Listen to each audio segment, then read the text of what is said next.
नमस्ते बच्चों, ये क्लास हमारी होगी सेवन्थ क्लास की मैथ की क्लास। और हम एक्सरसाइज कर रहे थे 1.3 जिसमें हमने कल 4 सम तक कर लिए थे। अब हम करेंगे अपना 5th सम। और 5th सम में हम क्या करेंगे, जो सिंपल प्रॉपर्टीज लगाकर हमने क्या करना है, प्रोडक्ट निकालना है। जैसे फर्स्ट सम है 26 multiply by -48 plus -48 multiply by -36।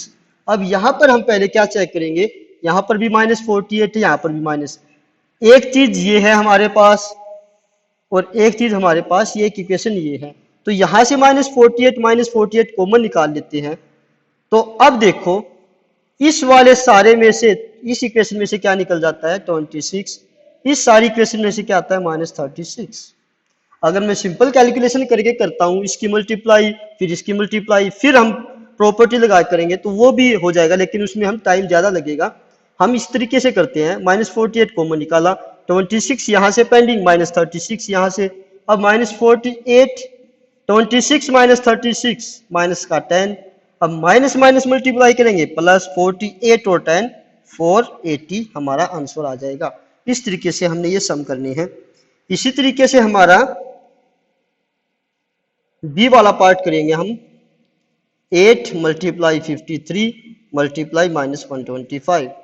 हम पहले क्या करेंगे, 8 और 125 की मल्टीप्लाई करते हैं, फिर हम करेंगे 53 की। 8 और 125 पहले साइन चेक करेंगे, प्लस माइनस माइनस, 8 और 125 कितना हो जाएगा 1000, फिर 53। अब यहाँ पे हमारा हो गया 53,000 और साइन आ जाएगा माइनस का। इसी तरीके से सी पार्ट, डी पार्ट, ई पार्ट, एफ पार्ट, इस तरीके से आपको ये सोल्व करने हैं। फिर हम करते हैं हमारा 6th सम। 6th सम में क्या है, हमारे पास स्टेटमेंट है। पहले हम स्टेटमेंट को समझते हैं, उसके बाद हम अपनी इक्वेशन बनाएंगे। जैसे क्या है इसमें, a certain freezing process requires that room temperature will be lowered from 40 degree Celsius. अब हमारे पास रूम टेम्परेचर कितना दे रखा है, रूम टेम्परेचर हमारा दे रखा है 40 डिग्री सेल्सियस। और फिर क्या होता है, it is decreased at 5 degree Celsius every hour. हर घंटे में क्या होता है, वो 5 डिग्री सेल्सियस कम हो जाता है। तो कम क्या होता है, -5 डिग्री सेल्सियस। और ये क्या है, लोवर्ड इन 1 आवर। एक घंटे में कितना होता है -5 डिग्री सेल्सियस। पूछ क्या रखा है, what is room temperature 10 hours after. तो 10 घंटे के बाद क्या होगा, तो रूम टेम्परेचर इन 10 आवर्स। एक घंटे में होता है -5, तो 10 घंटे में कितना हो जाएगा 10 आवर्स के बाद -5 मल्टीप्लाई बाई 10।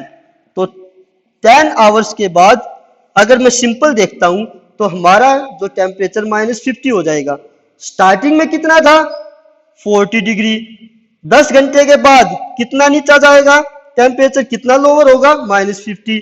तो हमारे पास अब जो करंट टेम्परेचर है आफ्टर 10 आवर्स वो कितना हो जाएगा -10 डिग्री सेल्सियस। एक बार फिर देख लो, स्टार्टिंग में दे रखा है 40 डिग्री, एक घंटे में रेशो दे रखी है -5 डिग्री कम होती है, तो 10 घंटे में निकाल लेंगे, 10 आवर्स के बाद -50 होना चाहिए। अब स्टार्टिंग ये था और उसमें से अगर मैं -50 कर देता हूं 10 आवर्स के बाद, तो हमारा अब -10 डिग्री सेल्सियस हमारा हो जाएगा। ये हमारा था 6th सम। इसी तरीके से जो 7th सम है, पहले उसकी स्टेटमेंट समझते हैं, फिर हम इक्वेशन बनाएंगे। 7th सम में क्या है, कोई अवार्ड था, उसमें अवार्ड फंक्शन में क्या होता है, जो करेक्ट आंसर है उसके लिए कितने हैं 5 मार्क्स, और इनकरेक्ट के लिए क्या है, इनकरेक्ट के लिए क्या है -2 नंबर्स उसमें से काट लिए जाते हैं। और जो नॉन अटेम्प्ट मतलब जो क्वेश्चन उसने किए ही नहीं, उसके लिए क्या है 0 नंबर। अब जो फर्स्ट है उसमें देखो क्या दे रखा है, मोहन गेट्स 4 करेक्ट आंसर, उसके 4 ठीक है, तो 4 की मल्टीप्लाई करेंगे 5 के साथ, एंड 6 इनकरेक्ट, और 6 की मल्टीप्लाई करेंगे -2 के साथ। तो ये बताओ उसका जो टोटल है वो कितने नंबर आएंगे। तो हम करेक्ट वाले और इनकरेक्ट वाले और नॉन अटेम्प्ट वाले टोटल मिला के कितने हो जाएंगे, टोटल हमारे पास स्कोर आ जाएगा। तो इसमें क्या है, नॉन अटेम्प्ट का तो दे ही नहीं रखा, करेक्ट थे 4 सम करेक्ट थे, तो 4 इंटू 5 20 नंबर क्या हो गए करेक्ट के, प्लस 6 इनकरेक्ट थे, तो उसमें से हम क्या करेंगे -2 से मल्टीप्लाई करके, जो -2 हर एक इनकरेक्ट के लिए काटा जाता है उससे मल्टीप्लाई करते हैं 6 को, तो यहां पर -12 उसके कट जाएंगे। ये हमारे पास दे ही नहीं रखा, तो टोटल हमारे पास क्या आ जाएगा 20 - 12, हमारा जो स्कोर होगा फर्स्ट वाले मोहन का उसका क्या आ जाएगा 8। इसी तरीके से दूसरा करेंगे, कोई रेशमा है उसके 5 करेक्ट थे, 5 करेक्ट है और हर एक करेक्ट के लिए कितने हैं 5 नंबर्स, और उसने 5 इनकरेक्ट किए और हर एक इनकरेक्ट के लिए कितने हैं -2। देन बताओ उसका टोटल स्कोर क्या है। तो क्या होगा 5 इंटू 5 25, 5 इंटू 10 सॉरी 2 -10, और यहां पर आंसर कितना आ जाएगा 25 - 10, यानी रेशमा के कितने नंबर आए 15। इसी तरीके से जो थर्ड वाला है, हीना गेट्स 2 करेक्ट, 2 करेक्ट है और हर एक करेक्ट के लिए कितने हैं 5 नंबर, और 5 इनकरेक्ट, 5 इनकरेक्ट किए, हर एक इनकरेक्ट के लिए कितने हैं -2, एंड 7 सी अटेम्प्ट्स, तो उसने क्या किया है नॉट अटेम्प्टेड, नॉट अटेम्प्टेड भी यहाँ पे नहीं दे रखा, तो क्या हो जाएगा 2 इंटू 5 10, 5 इंटू 2 -10, तो जो रेशमा जो हीना थी उसके कितने स्कोर आए 0। सिंपल क्या करना है, करेक्ट के लिए 5, इनकरेक्ट के लिए -2, जितने करेक्ट हैं उनकी मल्टीप्लाई करेक्ट वाले से, जितने इनकरेक्ट है उनकी मल्टीप्लाई -2 से, और हम उसको सोल्व कर लेंगे। ये हमारा था 7th। अब हम 8th निकालते हैं। जो 7th सम था बिल्कुल एज इट इज हमारा क्या होगा 8th सम होगा। अब 8th सम में क्या दे रखा है, कुछ सीमेंट ऑफ बैग्स हैं, और सीमेंट ऑफ बैग्स में क्या है, एक है व्हाइट सीमेंट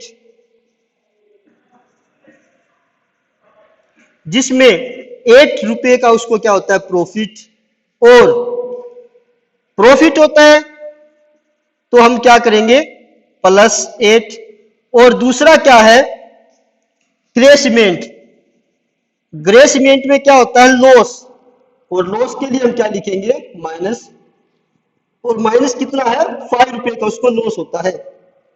अब जो फर्स्ट जो कंपनी थी वो क्या करती है 3000 बैग्स लेती है व्हाइट सीमेंट के, तो 3000 बैग थे, तो उसको हर एक बैग पे कितना प्रॉफिट होता है प्लस का 8, और फिर क्या करती है 5000 बैग वो क्या करती है ग्रे सीमेंट के बेचती है, और उसको कितना लॉस होता है एक बैग पर -5। तो टोटल बताओ उसको क्या प्रॉफिट होगा लॉस होगा। तो देखो यहाँ पर 3000 + 8 24,000, 5 इंटू 5 25, प्लस माइनस माइनस 25,000 ये। अब इसको जब हम लास्ट में सोल्व करेंगे तो क्या आएगा हमारा 1000 क्या आ गया माइनस का, तो माइनस आया है तो क्या हुआ उसको लॉस ऑफ ₹1000, यानी उसको 1000 रुपए का क्या होता है लॉस होता है। इसी तरीके से दूसरा पार्ट है what is number of white cement. अब व्हाइट सीमेंट क्या निकालना है बैग के निकालने हैं, तो व्हाइट सीमेंट एक बैग पर क्या था 8 का लो प्रॉफिट था, इसको हम नंबर ऑफ बैग्स ले लेते हैं x, और दूसरी जगह क्या है अगर नंबर ऑफ इसने ग्रे बैग्स दे रखे 64,000 और हर एक बैग के ऊपर कितना है 5 का, तो हम क्या करेंगे इस 8 को यहां पर मल्टीप्लाई दूसरी साइड में जाके क्या हो जाएगा डिवाइड, यहां से इसको काट देंगे 800 आ जाएगा, 800 इंटू 5 कितना आ जाएगा 4000।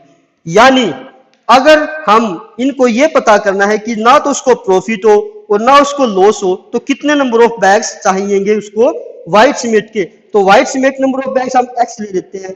यहां पर जब हम देखते हैं तो इनको 6400 और 5 को मल्टीप्लाई करेंगे, उसके बाद जो 8 है मल्टीप्लाई यहां से आके डिवाइड हो जाएगा, इसको जब हम सोल्व करेंगे तो 800 मल्टीप्लाई 5 4000 बैग्स क्या होंगे उसको व्हाइट सीमेंट्स के रिक्वायरमेंट होगी, ताकि उसको ना तो प्रॉफिट हो ना ही उसको लॉस हो। ये हमारा था 8th सम।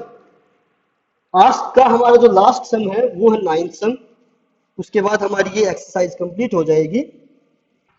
9th सम में क्या दिया रखा है, जैसे हमने किया था पिछले जो सम किए थे, जो भी चीज निकालनी है उसको हम एक्स मान लेते हैं। अब इसमें क्या है, -3 मल्टीप्लाई, यहाँ पर जो चीज नहीं दे रखी उसको एक्स मान लेती है, और यहाँ पर 27 आंसर आना चाहिए। तो हम क्या करेंगे, यहाँ पर ये मल्टीप्लाई है तो दूसरी साइड जाके क्या हो जाएगा, डिवाइड। साइन, जो ये साइन है ये इसके साथ रहेगा, ठीक है। तो हम इसको जब सोल्व करेंगे 9, तो x की वैल्यू अगर मैं यहाँ पर -9 रख देता हूँ, एक बार सोल्व करके दिखा देता हूँ, -3 इंटू -9 करूंगा तो माइनस माइनस प्लस 3 9 27, तो हमारा क्या आएगा, 27 आंसर आएगा। इसी तरीके से मैं एक पार्ट और करवा देता हूं, सी वाला पार्ट करवा देता हूं। जैसे इसमें स्टार्टिंग में ही फील्ड दे रखा है तो इसमें x मान लेता हूं, मल्टीप्लाई बाय -8, और यहाँ पर आंसर आना चाहिए -6। तो क्या करेंगे, वेरिएबल कोई साइड में रखेंगे, ये मल्टीप्लाई है, दूसरी साइड जाके क्या हो जाएगा, डिवाइड। इस मल्टीप्लाई के अकॉर्डिंग हमने दूसरी साइड में साइन चेंज करने हैं। ये तो ब्रैकेट के अंदर है, ये एज इट इज दूसरी साइड जाके डिवाइड हो जाएगा, माइनस से माइनस साइन कट जाएगा, 8 7 जा 56, तो x की वैल्यू हमारी क्या आ जाएगी, 7। ये हमारी एक्सरसाइज थी 1.3, जिसके हमने 9 समाज किए हैं, यानी हमारी एक्सरसाइज कंप्लीट हो गई है। कल जब हम करेंगे तो अपनी नेक्स्ट क्लासेस में नेक्स्ट एक्सरसाइज स्टार्ट करेंगे। थैंक यू बच्चों।